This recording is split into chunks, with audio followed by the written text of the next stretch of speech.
नमस्कार दर्शकों, मैं हूं एडवोकेट अलीशा कोहली। स्वागत करते हैं आपका अपने चैनल कानूनी चर्चा में।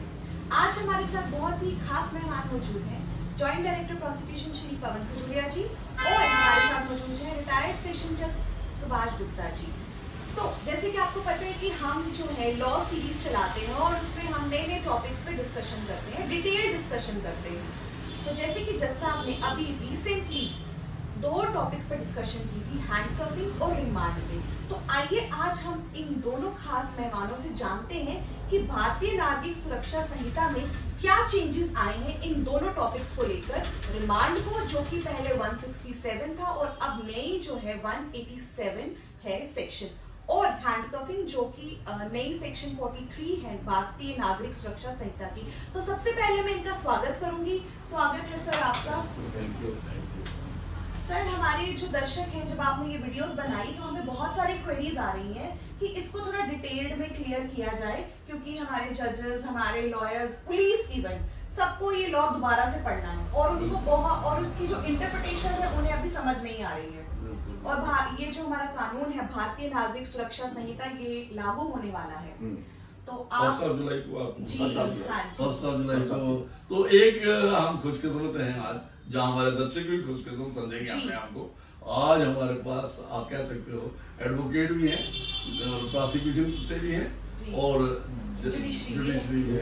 तो जो एडमिनिस्ट्रेशन ऑफ क्रिमिनल जस्टिस में जो मेन स्टेक होल्डर जो तीनों हैं, ठीक है, पुलिस एजेंसी भी होती है, लेकिन उनकी गाइडेंस के लिए प्रोसिक्यूशन एजेंसी होती है। आजकल तो पब्लिक प्रोसिक्यूटर हैं और गेस्टेड सेक्शन पुलिस में ये लोग होते हैं। तो मुझे लगता है यही तीनों को हमें एजुकेट करना है इस एक्ट के बारे में। मेन जो है, हाँ, लॉ इंटर्न्स भी हैं हमारे जम्मू यूनिवर्सिटी में पढ़ते हैं, जम्मू में भी हैं, बाहर भी हैं, जहाँ भी हमारा ये जाता है। लॉ इंटर्न्स हैं, लॉ ग्रेड स्टूडेंट्स हैं, लॉयर्स हैं, उनको सारा है। तो आप तो फिर करें शुरू। एक खजूर साहब से कहेंगे हम कि थोड़ा सा इनको, इन्होंने भी अपना ये भी अपने ट्रेनिंग सेंटर में जाते रहते हैं, पुलिस ट्रेनिंग सेंटर में, तो मेरे साथ होते हैं, कई बार खुद भी जाते हैं। तो वहाँ पे क्या रिस्पॉन्ड आया तो वहाँ पे देखें। इसमें ऐसे है कि जो आज टॉपिक आपने चुना है, पहले भी जज साहब ने इस पर थोड़ा कमेंट्स अपने वो वीडियो बनाई है, मैंने देखी। बट जैसा आप कह रहे हैं कि कुछ क्वेश्चनर्स आए, पब्लिक से आए, जो कंसर्न लोग हैं, तो मैं इसमें बताना चाहूँगा कि काफ़ी कुछ चेंजेस आए हैं। जो पहला जो ये रिमांड का के लिए जो सेक्शंस थी कि अरेस्ट के बाद कैसे एक्यूज को कहाँ पेश करना है, किसके पास पेश करना है, वो उसके लिए सेक्शन थी 167। अब नई जो सेक्शन आई है 187। 167 सीआरपीसी की थी, अब नागरिक सुरक्षा संहिता वो 187 है। तो 187 ये कहती है कि जब भी इन्वेस्टिगेशन शुरू होती है, एक्यूज को अरेस्ट किया जाता है और within 24 hours after the arrest of the accused, within 24 hours उसको मैजिस्ट्रेट के सामने पेश करना, नंबर 1। नंबर 2, मैजिस्ट्रेट के पास पेश करने के साथ में जो FIR, CD फाइल, जो भी डॉक्यूमेंट्स, जो एक्विजिशंस हैं, कि ये जब IO जो इन्वेस्टिगेशन कर रहा है उसको लगता है कि मैं इसको इन्वेस्टिगेशन को विदिन 24 आवर पेश खत्म नहीं कर सकता, कंप्लीट नहीं कर सकता, he has to send the accused person, produce the accused person before nearest magistrate। तो थोड़ा सा मैं नियरेस्ट मैजिस्ट्रेट, ये जरूरी नहीं है कि मैजिस्ट्रेट जो ट्राई कर सकता है केस उसी के सामने, कहीं भी सपोज जम्मू में ऑफेंस कमिट होता है और एक्यूज अरेस्ट होता है बॉम्बे में जाता है, तो बॉम्बे में जो नियरेस्ट मैजिस्ट्रेट होगा, जो पुलिस अफसर है, उसके पास पेश करेगा और उसको अर्जी देगा। जनाब बोलिए। ये कुछ नहीं, वो आपने बिल्कुल जो आपने एक मेन जो चीज जो सारे जानते हैं, जो खासकर पुलिस ऑफिसर, वही प्रोविजन है CD फाइल। और जो आपने किया है, ये नई चीजें पेश किया आपने पहले बार दर्शकों के लिए भी थोड़ा, और हम तो एक्सपीरियंस हैं, हमने तो इन्होंने भी देखा है, जो एक नई चीज ट्रांजिस्ट रिमांड आपने सुना होगा। समझो अगर केस, समझो साहब देखा है, मैडम आपके पास भी केस होगा, समझो ऑफेंस कमिट हो गया जम्मू में, जी। तो ये भी एक थोड़ी सी एक्सटेंशन हो जाएगी डिस्कशन की। जी। तो अक्यूज भाग गया है कहाँ पे, आपका बॉम्बे में। बॉम्बे। तो बॉम्बे में पुलिस जा रही है हमारी, तो ऑब्वियसली वहां पे आपने जैसे पुरानी जगह रेस्ट है, किसी और ऑफेंस में रेस्ट है, उसको लेना है, ऑफेंस में रेस्ट है या अदर उसके हाईकोर्ट से निकालना, जहाँ कहीं भी था। हाँ। तो इनका है कि अगर, और ऑब्वियसली 24 आवर्स में इन्वेस्टिगेशन होनी नहीं, वो इन्वेस्टिगेशन को करनी है जम्मू कश्मीर में करनी है, जम्मू में जहाँ से लाया है, जहाँ से पीएस जो पब्लिक मोरा जो FIR लगी है जम्मू में लगी है, एग्जाम्पल है। तो फिर उसका नियरेस्ट मैजिस्ट्रेट के पास पेश करना है, 10 दिन का रिमांड आप ट्रांजिट ले सकते हो, in order to transit break. Transit बोला था। इसको लेकिन देखिए ये जो लफ्ज है ये सब बड़े मजेदार है। सुनिए मैडम, आप भी थोड़ा सा ये देखो, ये क्या होता है, कोई आपको ये आपने वर्कआउट करना है, ठीक है, कोई इधर ट्रांजिट रिमांड नहीं करेगा, लेकिन जैसे प्रोसीजर अवाल्व होता है ना, आपको नेसेसिटी होती है ना, जैसे एक आप देखेंगे गृहिणी एक मतलब हाउस वो जो खाना बनाती है, उसके पास कैसे कैसे नीड राइट हो रहती है, अकॉर्डिंगली वो कैसे जाती है। सर वैसे तो देखा जाए रिमांड वर्ड है ही नहीं है। हाँ ये भी होता, ये भी बहुत अच्छा है। और मैं एक और इसमें वर्ड यही है, procedure when investigation can not be completed with in 24 hours after the rest of the case. Rest के बाद, अगर रेस्ट के बाद 24 आवर्स में इन्वेस्टिगेशन कंप्लीट नहीं होती तो आगे क्या करें? सर मैं आपसे एक क्वेश्चन करना चाहती हूँ, जो आपने कहा कि ये 10 दिन की ट्रांजिट रिमांड ले सकता है, तो it is inclusive of 15 days या एक्सक्लूसिव ऑफ 15 डेज? देखिए बहुत अच्छा क्वेश्चन। अभी देखो ये सारी जो तिजोरी साहब आप मेरे से मुतफिक हो गए, ये जो सारी पहले चीजें जो थी ना, पहले वाले जो उसमें थी क्लियर नहीं थी, ये काफी क्लियर हो गई। जो 15 दिन का जो आपने कहा, पुलिस ला रही है, तो पुलिस ठीक है ना, यही तभी तो उसको बाई ईयर लाते, और कुछ जो इन्वेस्टिगेशन वहां पे करते, और ये एक क्लियर कर दूं, पहले भी पैसा था, अभी भी पैसा है। 15 डेज पुलिस रिमांड मिलेगा, चाहे आपने चर्चा पार्लियामेंट में की, कहीं और की, लोगों ने ये एक नैरेटिव सेट किया, वो अभी 40 दिन के लिए चला जाएगा, 60 दिन के लिए अंदर चला जाएगा, निकलेगा ही नहीं बाहर, उसका रिमांड अथराइज कर दिया जाएगा कस्टडी, लेकिन रिमांड 15 डेज का है। जो आपने 10 डेज का कहा, 10 डेज जरूरी नहीं है, 2 दिन बाई ईयर आ जाएगा, लेकिन वो इंक्लूसिव है, क्योंकि फ्रॉम द डेटा, जैसे साहब ने कहा कि भाई 24 आवर्स हैं आपके, वो जो पुलिस कस्टडी अपने तौर पर रह सकती है, उसके बाद अथराइजेशन चाहिए, उसके बाद जो टाइम होता है, अगर रिमांड नहीं लिया तो जो custody illegal, police custody illegal, इसलिए इसको विद इन 24 आवर्स को मैजिस्ट्रेट के सामने पेश करना है। बट इसमें एक चीज और है, जो सपोज इसको किया अक्यूज को आज 12 बजे अरेस्ट किया, रात को 12 बजे उसके नेक्स्ट कल 12 बजे उसके 24 घंटे पूरे हो जाए। बट इसमें जो अक्यूज को अरेस्ट किया वो कहीं दूर दराज पे है, वहाँ से मैजिस्ट्रेट बड़ी दूर है, उसमें ट्रैवलिंग का टाइम माइनस दिया जा सकता है, वो माइनस हो सकता है, 6 घंटे उसको उधर ही लगे या 10 घंटे उधर ही लगे, तो उसका टाइम कहाँ से ठीक है, वेरी इंपॉर्टेंट। लेकिन जो बात है, मैं आगे चलूं, पेयर्स उसको विद इन 24 आवर्स करना पड़ेगा, माइनस ट्रैवलिंग, ठीक है। तो आगे आप आ जाओ, एक क्वेश्चन जो आप कह रहे थे कि इससे जो पीरियड है 15 डेज का, इस पे आ जाते हैं हम आगे। जो ही मैजिस्ट्रेट के सामने पेश हुआ और जिनको पेश किया गया, तो रिक्वेस्ट डाली, आईओ है या कोई पुलिस अफसर जो भी है, not below the rank of sub inspector, not below the rank, either SHO और आईओ और officer not below the rank of sub inspector, application डाली, तो कोर्ट उसको मैजिस्ट्रेट जो है, मैजिस्ट्रेट जुडिशियल मैजिस्ट्रेट है, जुडिशियल मैजिस्ट्रेट वो उसको 15 डेज का रिमांड इन टोटल भी दे सकता है, हफ्ते का भी दे सकता है, 3 दिन का भी दे सकता है, इन पार्ट्स भी दे सकता है, ठीक है। अब सबसे इम्पोर्टेंट जो चीज इसमें आई है कि ये जो रिमांड है 15 डेज का, क्या पहले 15 डेज में ही देना है पुलिस रिमांड या बाद में भी दे सकते हैं? अब ये नई चेंज जो आई है, बाद में भी पुलिस रिमांड दिया, सपोज आईओ कहता मुझे 3 दिन का रिमांड चाहिए, 3 दिन का उसने पुलिस रिमांड लिया, उसके बाद उसको लगता है कि इसकी जो मुझे पुलिस कस्टडी इंटरोगेशन की जरूरत नहीं है, वो जुडिशियल रिमांड ले तो ये अप्लाई करता है, कोर्ट उसको जुडिशियल रिमांड दे देता है और वो जेल में चला जाता है।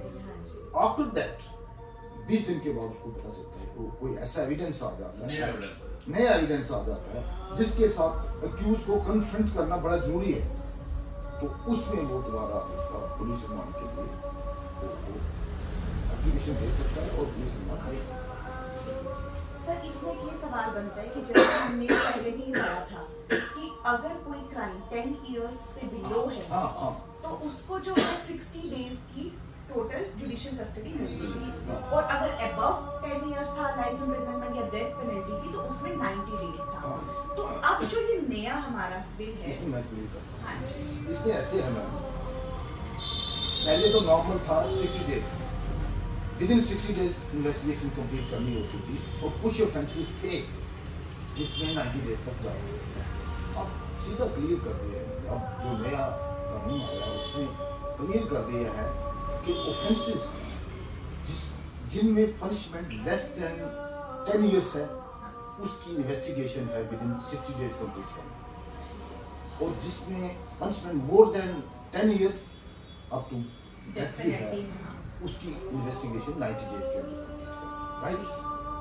और अब ये तो आगे इन्वेस्टिगेशन, अब इसमें रिमांड के बारे में कहते हैं। अगर इसमें पुलिस रिमांड लेना चाहती है, मैं यही कह रहा हूँ, जैसे कि लेस देन 10 इयर्स वाला है जो, उसमें जो पुलिस रिमांड लेना है अप टू 40 डेज तक हम सीख कर सकते। एक आईओ, एक एसएचओ 40 डेज के अंदर, पहले 45 डेज के अंदर पुलिस रिमांड कभी भी सीख कर सकता है, प्रोवाइडेड कि उसके 15 दिन कंप्लीट पुलिस रिमांड हुआ नहीं होना, 16 दिन नहीं मिल सकता, 15 दिन मिलेगा इन टोटल, वो भी फर्स्ट 40 डेज, यस। ऐसे ही फर्स्ट 60 डेज में आउट ऑफ 90 फर्स्ट 60 डेज में पुलिस रिमांड मिलेगा 15 दिन, मिलेगा 15 दिन टोटल, लेकिन एक्सपैंड कर सकते हैं 90 डेज, जो उन्होंने कहा 90 डेज वाला यहाँ रिमांड पीरियड है 60 डेज। अच्छा, एक इसमें और चीज, इसमें सबसे इम्पोर्टेंट है, जो नए जो हमारे लॉ ग्रेजुएट्स आते हैं, इसमें क्लैरिफिकेशन नहीं होती, इसमें जो फर्स्ट 24 आवर्स हैं वो काउंट नहीं हो, वो एक्सक्लूड हो, वो तो जब डिफॉल्ट बेल आज अरेस्ट हुआ तो कल उसका रिमांड लिया, कल से ही वो तो रिमांड ही, मैं ऐसे क्लियर करने जा रहा हूँ, ये तो वो उसको नहीं गिनना है, वो 24 घंटे जो है माइनस हो जाएंगे, उसके बाद उसके 60 डेज बन, जब डेज काउंट करते हैं ना, जब मैजिस्ट्रेट ने समझो रिमांड दिया फर्स्ट, वहीं से शुरू।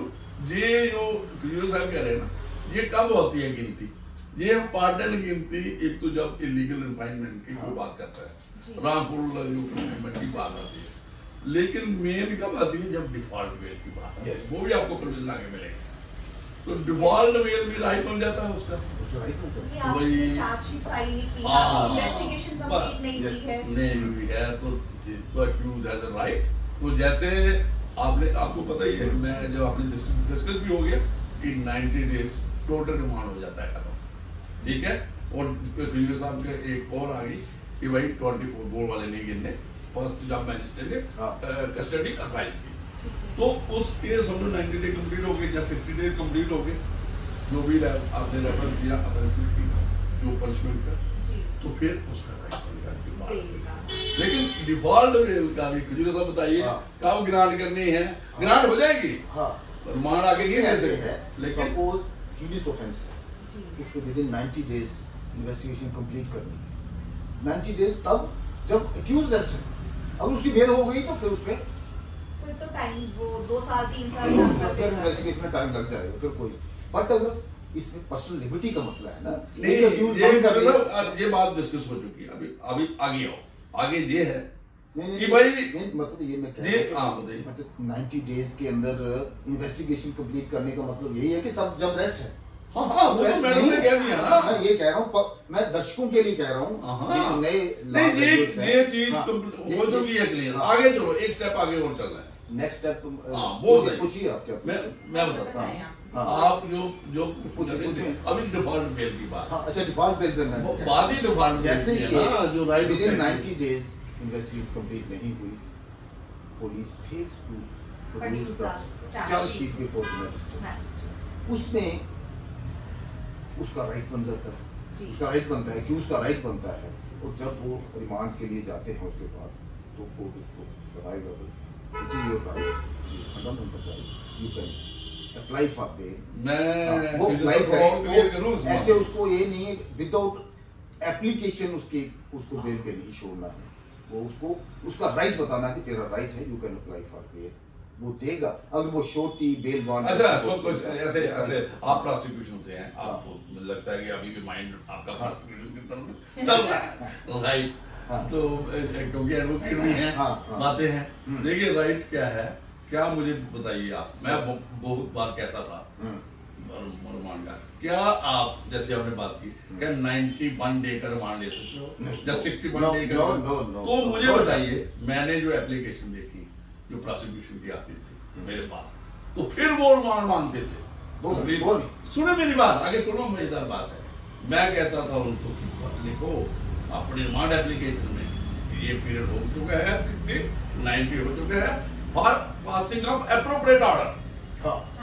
देखो ये हम रिमांड एप्लीकेशन में मिल पाता, और मैंने कई रिमांड एप्लीकेशन दिए मैंने करवाई है, जबकि पुलिस की प्रेयर वही रहती थी 5 दिन दे दो।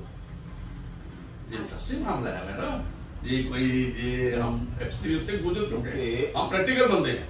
फिर क्या हुआ, फिर उसका जो आपने कहा कि राइट, फिर ऑब्वियसली उसका राइट है। हाँ, एक बात मेन है जो है, अगर वो बेल बॉन्ड फर्निश करता है, हाँ, तो फिर उसको रिलीज करना है लक्ष्य, लेकिन बेल का राइट उसको बन गया, क्यों रिमांड आगे हो नहीं सकता। हाँ, अगर डिफॉल्ट में अदब इस काल को उर्दू में हम बोलते थे कि in default of furnishing of bail he is being sent to judicial custody, वो फिर दूसरी कस्टडी बन जाती है। हाँ। ये वाली रिमांड वाली नहीं बनी, रिमांड वाली वो वाली तो उसका रिमांड नहीं है। वो जो आप पहले कह रहे थे हमारा जो पहले होता था क्रिमिनल प्रोसीजर, वो जुडिशियल कस्टडी आ गई ना, जैसे चालान सपोज 90 डेज के अंदर चालान पेश हो जाता है तो कि उसको फिर भी जेल में जाता है। हां, जुडिशियल कस्टडी वो रिमांड नहीं, जमानत नहीं होती, कस्टडी नहीं होती है, जमानत मर्डर केस में है या हिनियस ऑफेंस किसी ऐसे में है, उसकी जमानत नहीं होती है, तो जो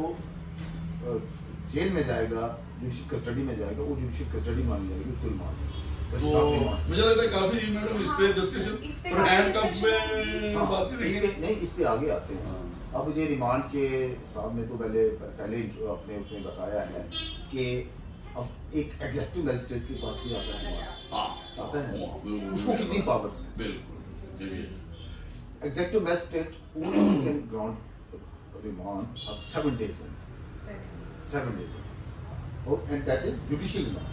नहीं, ऑब्वियसली देखिए मसला क्या है कि जो जुडिशियल एक्सरसाइज कर रहा है वो अपनी, क्योंकि जुडिशियल उसको 7 days दिया है।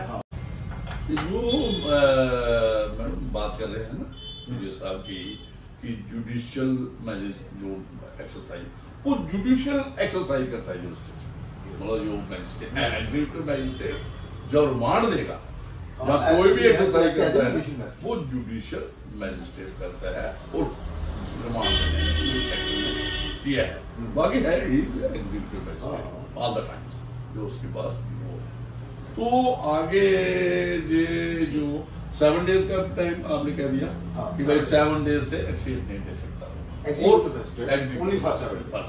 लेकिन एक और मैं बता दूं, कहीं जिक्र पहले नहीं है, पहले आपको वही लिखा है स्टार्ट में, और लास्ट में कहा है एक्सेप्शन से पहले वही है कि नियरेस्ट जुडिशियल मैजिस्ट्रेट के पास लेना है। तो सारे सेक्शन आप सीक्वेंस में पढ़ोगे तो स्टार्ट वही है कि वो आ गया कि situation rises when judicial magistrate is not available जी, हां, व्हेन आईओ और जैसे हमने जिक्र किया एसएचओ है वो नियरेस्ट जो भी एग्जेक्टिव मैजिस्ट्रेट उसके पास जाएगा, रिमांड से। मुझे लगता है रिमांड पे काफी है जी। तो मैडम आप जो हैंड कफिंग के बारे में थोड़ा सा बताएं कि आपके वीडियो साहब आपका एक्सपीरियंस है, पहले मैडम से लेते हैं कि क्या क्वेश्चन आए हैं, क्या थोड़ा क्या बातें होती हैं आपके वकील लोगों में कि क्या हो रहा है क्या नहीं है, हैंड कफिंग के बारे में क्या है? ये जो नया कानून है इसमें तो स्पेसिफिकली इन्होंने बता दिया है कि कब कब जो है हैंडकफ किया जाता है, जबकि पिछले हमें रिटन में नहीं प्रैक्टिस में होगा, हाँ। लेकिन रिटर्न में प्रैक्टिस एक गाइडलाइन थी सुप्रीम कोर्ट ऑफ इंडिया की जजमेंट्स में, बट उसमें भी सर यही जजमेंट्स आ रही थी कि उन्होंने कहा this is violating of article 20। जैसे वो स्टार में थी, स्टार सुनील बत्रा में जो आया है कि उसमें इलीगल कर दिया। प्रेम शंकर शुक्ला में आई बाद में, 1980 में आई, 78 में वो आई जो पहले आप कह रहे हैं बत्रा वाले एडमिनिस्ट्रेशन के पर्सनल लिबर्टी, वो आर्टिकल 21 की वायलेशन उन्होंने कहा कि ये वायलेशन है कि किसी को हैंडकम करना, मतलब एनिमल उसको ट्रीट करना, right to live with dignity. जैसे वो मेडिवल एज में होता था कि भाई शैकल्स में आपने देखी होंगे बॉलीवुड मूवीज, हॉलीवुड मूवी और फिक्शंस में देखते उल्टी भी लगा राजा डाल देता था उसको वीडियो में डाल डालते थे, पाँव को डालते थे, हाथ को डालते थे। सारा अच्छा नहीं, वो इनह्यूमन है। अब इन्होंने सवाल हो चुका, अब इन्होंने जो नया इसमें सेक्शन 43 जी ये नया एक्ट जो आया है, इसमें 43 में क्लियर किया किस किस वजूहात कहाँ पे उसको किन किन सर्कमस्टांस में उसको हथकड़ी लगाई जा सकती है। इसमें हाँ पुलिस ऑफिसर जो रेस्ट ऑफेंसेस कह सकते हो, offensive। कौन से ऑफेंसेस में स्पेसिफिक कर दिए हैं, तो बैठो आप पढ़ सकते हैं जहाँ इसमें हैप्चुअल ऑफेंडर, हैप्चुअल ऑफेंडर जो है, उसके बाद ऑर्गेनाइज क्राइम कोई कमिट करता है, वो है मर्डर और रेप केसेस, हीनियस ऑफेंसेस, बिल्कुल है। नेक्स्ट एनडीपीएस के केसेस को लेके है, या illegal position of arms and ammunition है, आर्म्स टेररिस्ट एक्टिविटीज में कोई इन्वॉल्व है, acid attack, counterfeiting of coins and currency notes, sexual offences against children, offences against state, but including acts endangering sovereignty, unity Sovereignty, and integrity national of India integrity of or India. economic offences. But इसमें तभी rest करना अगर word में has been Discretion दी अगर गई है। IO को जब पुलिस अफसर को लगता है कि इसमें रेस्ट ठीक है, लगता है उसको कि भागेगा नहीं, वो देखते हुए वो उसने देखना, ये उसके हालात ग्रेविटी ऑफ द ऑफेंस कहा गया है कि उसको देखना है, keeping in view the nature and the gravity of the offence. देखिए मसला क्या है, अरेस्ट एक है तो कई बार कई ऑफेंसेस हैं, जैसे इन्होंने कहा तो कई बार तो अरेस्ट करने की जरूरत ही नहीं। अरनेश कुमार की जजमेंट आपको बिहार, उसमें कहा कि 7 ईयर के मिलो, अगर नोटिस देना है वो एक को वो बना दिया है, तो उसको भी इस कंटेक्स्ट में पढ़ना पड़ेगा। ये ठीक है, ये तो ऑब्वियसली ये सीरियस नेचर है, ग्रेव है, इनमें तो करना ही करना है, उसको अरेस्ट है, रिमांड लेना, जो भी इंटरोगेशन की उसको पावर दी गई है। लेकिन कई जगह इन्वेस्टिगेशन ऐसी होती है, कई ऑफेंसेस होते हैं जिनमें करना है, जैसे मुझे ये लगता है कि ये जो नई ये जो गाइड ये इन्होंने पॉइंट्स नंबर 1 2 3 के इन हालात में इसको रेस्ट कस्टडी हैंडकफ कर सकते हैं, हैंडकफ का जो और अरेस्ट में पड़ जाना पड़ेगा। ये प्रीवियस कंडक्ट जो उस बड़े हार्डकोर क्रिमिनल का देखते हुए जो इन्होंने ये चीजें ये मार्क कर दी हैं, क्योंकि लोग भाग जाते हैं कस्टडी से, भाग नहीं लगाना किसी को हैंडकफ नहीं करना है, मुलजिम भाग गया बाद में मारा गया तो बड़े मसले बनते थे, उसको मद्देनजर रखते हुए क्लियर कर दिया, पुलिस को ऑथराइज कर दिया कि ये बताइए आप साहब, आप एक्सपीरियंस हैं सर, कब हैंडकफिंग हम पुलिस को जरूरत पड़ती है, या आपने देखा है कब एक जब उसको ले जा रहे हैं पुलिस मतलब रिमांड के लिए, ट्रायल के लिए, कुछ इंक्वायरी के लिए, जब कोर्ट इन्वेस्टिगेशन के लिए, कोई रिकवरी करनी है, बाहर जाना है रिकवरी के लिए, फील्ड में जाना है, कई बार क्या होता है लोग इकट्ठे हुए हैं, उसमें मुलजिम भागने की कोशिश करता है, हैंडकफ नहीं किया होगा, पता ही नहीं चलेगा, भाग जाएगा, पुलिस ना तो गोली चला सकती ना कुछ कर सकती है, मुलजिम निकल जाता है। तो इसमें आपने डिफरेंशिएट किया पुलिस साहब, इसमें 2 चीजें हैं, एक arrest ought to be made, एक वो है जैसे कि आपने किसी को कहा यू आर अंडर अरेस्ट, से बोलने से तो बोलने से जो 43 46 था पहले, अभी 43 है, तो उसमें हाउ मेड मतलब कि उसको पहले पुलिस अफसर ने जरूरी नहीं कि उसको टच करे, उसको कहना ही काफी है यू आर अंडर अरेस्ट, वो सबमिट कर लेता है, कोई बात नहीं भागता है तो नहीं वो कोई असिस्ट करता है तो अरेस्ट हो गया। तो अगर वो मतलब अगर वो भागता है चेंज करेगा और फिजिकल फोर्स उतनी प्रोपोर्शनेट करेगा। ये अगर किसी लेडी अफसर को अरेस्ट करना है तो वो लेडी एक्यूज को लेडी ऑफिसर की जो है वो एस्कॉर्ट करेगी, क्योंकि फ्रिस्किंग भी होती है, अगर पुलिस सर्च भी होती है। अगर किसी लेडी को अरेस्ट करना है और पुलिस अफसर उस वक्त लेडी नहीं है तो वो किसी सबऑर्डिनेट पुलिस अफसर को, लेडी अफसर को वो आईओ कोई और है, आईओ क्या, आईओ मेल है, और अरेस्ट जिसको करना है कि वो लेडी है तो वो किसी लेडी अफसर को बुला के उसकी असिस्टेंट को अरेस्ट कर सकते हैं।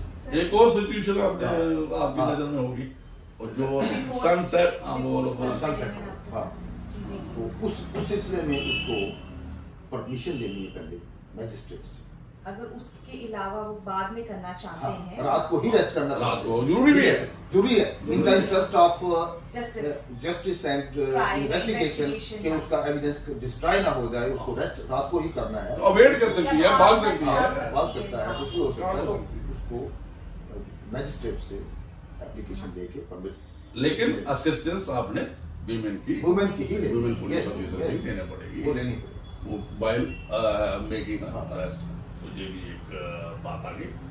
तो जो आपने पहले कहा है कि जी जो अरेस्ट का, समझो एक किस्म का अरेस्ट का हमारा ये तरीका एक रेगुलर हुआ, पहले भी था, लेकिन पहले जो मैं जैसे मैडम को ने कहा कि जजमेंट्स के बेस पे था कि मैजिस्ट्रेट की परमिशन लेनी थी इन एक्सेप्शनल केसेस में, अगर उसको हैंडकफिंग करनी, हैंडकफिंग के लिए, और उसने ठीक है तो कंडक्ट भी देखना था कि उसका कि क्या है। और जो आपने एक्सपीरियंस किया होगा कि ये सब हमें बहुत अस्काट पार्टियां लगाए जो उनको ले जाने के लिए, लाने के लिए। लेकिन एक और अच्छा हो गया अभी जो हमने पहले डिस्कस किया रिमांड में कि वीडियो लिंकिंग से जो मुझे रिमांड हो जाएगा पूरा किसका, जो अपना जो रिमांड है ना, जुडिशियल रिमांड, पुलिस रिमांड में फिजिकल प्रेजेंस जरूरी, तो ये एक जो हमने इसके साथ जोड़ देंगे, क्योंकि हैंडकफिंग करना, लाना, अस्कार्ड करना जैसे भी है मैजिस्ट्रेट के पास लाना वाली बात अब खत्म हो गई है। बट पुलिस रिमांड जब लेना है तो उसको फिजिकली प्रेजेंस करना पड़ेगा, वो फिजिकल, वो वीडियो लिंक से भी हो सकता है जो जुडिशियल रिमांड है। तो अभी काफी आप आगे बढ़ेंगे, काफी काम जो है वो इलेक्ट्रॉनिक मोड, डिजिटल मोड से भी एविडेंस भी रिकॉग्नाइज हो रही है, डिजिटल मोड से रिकॉर्ड हो रही है। अभी जो आगे चलेगा इलेक्ट्रॉनिक है। और ये जो बड़ी दुश्वारी जी होती थी कि भाई जब कई बार क्या होता था जी, जो एक प्रक्रिया थी, आप जाते थे कहीं पे, पुलिस पार्टी थी अरेस्ट करने के लिए किसी को, तो वो आगे से वहां इनकाउंटर, किसी इनकाउंटर, जो आपने कहा कि कितनी फोर्स करनी है, अरेस्ट भी करना है, स्टक बैलेंस करना पड़ेगा, और लेकिन डेथ में भी प्रोटेक्शन दी है। और ये क्यों लिखा है इसमें जो आपने पढ़ा, ये हम जो आपने इसके पावर्स को भी कंट्रोल किया है, लेकिन साइमल्टेनियसली थोड़ी प्रोटेक्शन दी है। अगर कोई डेथ पेनल्टी वाला केस है जहाँ लाइफ इम्प्रिजनमेंट है, मर्डर किया है उसने और वो डकैती की है, तो अगर ऐसा केस भाग रहा है जहाँ कोई अब्सकॉन्डर है, जो उसने पहले जुर्म किया है, जो प्रोक्लेम्ड अफेंडर है, और इन केस में अगर डेथ काज हो जाती है तो फिर भी उसमें प्रोटेक्शन। लेकिन जैसे ये अच्छा रहता है कि अगर पहले एक बार नहीं होती है, जैसे आपने देखा होगा ये जो आया है ना कि इन सर्कमस्टांसेस में उसको हथकड़ी लगा सकते हैं, इसमें नहीं, ये मुलजिम के लिए भी ठीक है और पुलिस के लिए भी ठीक है, बिल्कुल, मतलब ट्रांसपेरेंसी रहती है, जरूरी है, जो जरूरी है। कल मर्डर केस का मुलजिम है, उसको अरेस्ट कर नहीं सकती पुलिस, भागता है तो गोली चला मर गया, बंदे हुए हाथ बंदा है, कहाँ जाएगा। और कई बार एक और जहाँ तो लोकल अभी नहीं डेवलप हुआ, नहीं तो फॉरेन में जैसे यूएस वगैरह में, वहाँ पे अक्सर केसेस होते हैं इन फेक एनकाउंटर का, और कई बार पुलिस ऑफिसर चार्ज भी लगे कि ये तो उसके लिए उन्होंने क्या फिट किया है कैमरा, किसमें कर दिया है, उनकी यूनिफॉर्म में, उनमें के भाई जब in order to be safe, जैसे आपने कहा सेफ रहेगा, और एविडेंस है कि भाई हमने किन हालात में इसको फायरिंग की, जहाँ इस पे डिस्प्रपोर्शनेट जो फोर्स इस्तेमाल, भागने की कोशिश की, कुछ किया। आपने देखा होगा ये आपने फिल्मों में जैसे पुलिस ऑफिसर कैसे मतलब नीचे डालते हैं, फिर उस पर वो देखते हैं। कोशिश यही है कि भाई ये प्रोपोर्शनेट फोर्स हो, लेकिन ये जो चूहा बिल्ली का खेल होता है जी। तो बिल्ली भी अपने पूरे होती है, चूहे को तो पकड़ना ही है। जो भी क्रिमिनल हैं इनको कंट्रोल भी चाहिए, अदरवाइज कैसे चलेगा ये जो समाज है हमारा और सोसाइटी लॉलेसनेस हो जाएगी। लॉलेसनेस नहीं होना चाहिए। जो है जो एक आपने कहा कि ये जो एक और क्राइम आपने जिक्र किया, एक Beijing war government of India और ये अलग से ऑफेंसेस हुआ, ये अलग है तो आईपीसी में आ चुका है, लेकिन इसका भी जिक्र है कि इन केसेस में भी जैसे दो किस्म के बना दिए अभी केस। पहले सिर्फ क्या होता था, सिर्फ राजद्रोह होता था, अभी देशद्रोह।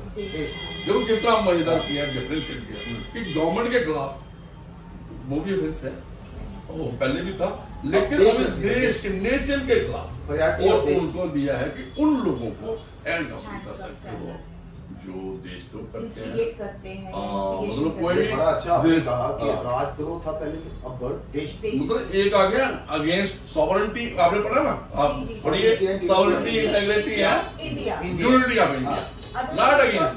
पहले था, पहले क्या था, बेजिंग वार, पहले था Beijing war against the government. वो क्यों था, अभी थोड़ा मैं क्लियर क्योंकि कॉलोनियल सेटअप था यहाँ पे, ब्रिटिश गवर्नमेंट का कानून था, तो हम आजादी की लड़ाई कहते थे कि हम जो काम कर रहे हैं फ्रीडम, हम डेमोक्रेटिक सिस्टम चाहते थे, वो उन्होंने कॉलोनी थी तो उन्होंने अपनी कन्वीनियंस के बता। मैं तो ये समझता हूँ कि ये जो नया कानून आया है लेजिस्लेशन में एक एक चीज देखते हुए, सर्कमस्टांसेस देखते हुए, प्रेजेंट जो भी सैलरी को देखो, जजमेंट से आया है, अवाल होता है, लाभ और चेंजेस आने चाहिए। Changes the nature of law. मुझे लगता है मुझे सब काफी बातचीत। मुझे लगता है दर्शक आपके बड़े खुश होने चाहिए जो भी है, तो पुलिस पे वही कंक्लूड करें। तो ये था आज का हमारा टॉपिक रिमांड, जिसको हम आम शब्दों में ये कहेंगे कि अगर किसी भी इंसान को, व्यक्ति को अगर पुलिस जो है अरेस्ट करती है और उसका जो अरेस्ट है, चाहे वो किसी भी कारण है, चाहे आप क्रिमिनल हैं, नहीं है, एक्यूज्ड हैं, या आप एकम्प्लिस हैं, या कुछ भी है, लेकिन आपको 24 घंटे के जो है उसके बाद पुलिस नहीं रख सकती है। तो ये इसके लिए जो ये हमने आज डिस्कशन की रिमांड की, ये वही है कि आपको 24 घंटे के बाद नियरेस्ट मैजिस्ट्रेट के पास पुलिस को ले जाना है and after due permission of the magistrate वो आपको पुलिस कस्टडी में रख सकते हैं, या फिर जो है उनको जुडिशियल कस्टडी में रखा जाएगा। आज की जो ये हमारी डिस्कशन की, ये रिमांड और हैंडकफिंग के इर्द गिर्द ही थी। तो मुझे लगता है ये बहुत डिटेल डिस्कशन थी और बहुत ही अच्छी डिस्कशन है हमारी लीगल फ्रेटर्निटी के लिए, हमारे जो लॉ एस्पिरेंट्स हैं उन सब के लिए। आप ये वीडियो ध्यान से देखिए, ध्यान से सुने, और अगर आपको अच्छी लगे तो इस वीडियो को शेयर जरूर करें। और इसके साथ ही आज मैं आपसे इजाजत मांगती हूँ, हम फिर आएंगे एक नए टॉपिक के साथ। तब तक के लिए सर दीजिए इजाजत। Thank you.